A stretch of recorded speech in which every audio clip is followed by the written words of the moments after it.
বিপদ সকলের জীবনেই আসে, কিন্তু অনেক মানুষ বিপদ এলে ভগবানকে দোষারোপ করেন। বলেন যে আপনি আমাকে রক্ষা কেন করছেন না।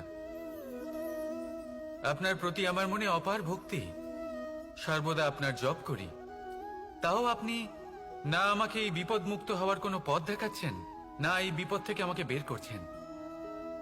এবার এটা হলো আপনার ভাবনা, আপনার দৃষ্টিভঙ্গি। এবার আমি বলি সত্যিটা আসলে কি। সত্যি হলো এটাই যে ঈশ্বর সবসময় আপনার সাথেই আছেন, থাকবেন। দেখুন সেই বীজের দৃষ্টিভঙ্গির দ্বারা যে মাটির নিচে চাপা পড়ে আছে, তাকে পরিণত হতে হবে এক বিশাল সুন্দর বৃক্ষে। তা তখনই হবে যখন তা ভাঙবে, ভাঙবে তখনই যখন সে উত্তাপ পাবে।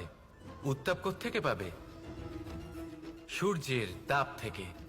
সূর্যের তাপ থেকে ধরিত্রীও বাঁচতে পারে না, তাকে তা সহ্য করতেই হয়। আর যখন এই ধরিত্রী আর এই বীজ এই দুই তপ্ত হয়ে যায়, তখনই এই প্রকৃতি বর্ষা আনে। আর সেই বর্ষার জলেই এই বীজ এক সুন্দর বৃক্ষে পরিণত হয়। আছেন তো ঈশ্বর আমাদের সাথে সব সময়। সেইভাবেই আপনার জীবনে যদি কোনো বিপদ আসে, কোনো সংকট আসে, তার মানে এটা নয় যে আপনারই কোনো পাপের শাস্তি আপনি পাচ্ছেন। হয়তো ভবিষ্যৎ বিপদ সকলের জীবনেই আসে, কিন্তু অনেক মানুষ বিপদ এলে ভগবানকে দোষারোপ করেন। বলেন যে আপনি আমাকে রক্ষা কেন করছেন না। আপনার প্রতি আমার মনে অপার ভক্তি, সর্বদা আপনার জপ করি, তাও আপনি না আমাকে এই বিপদ মুক্ত হওয়ার কোনো পথ দেখাচ্ছেন, না এই বিপদ থেকে আমাকে বের করছেন।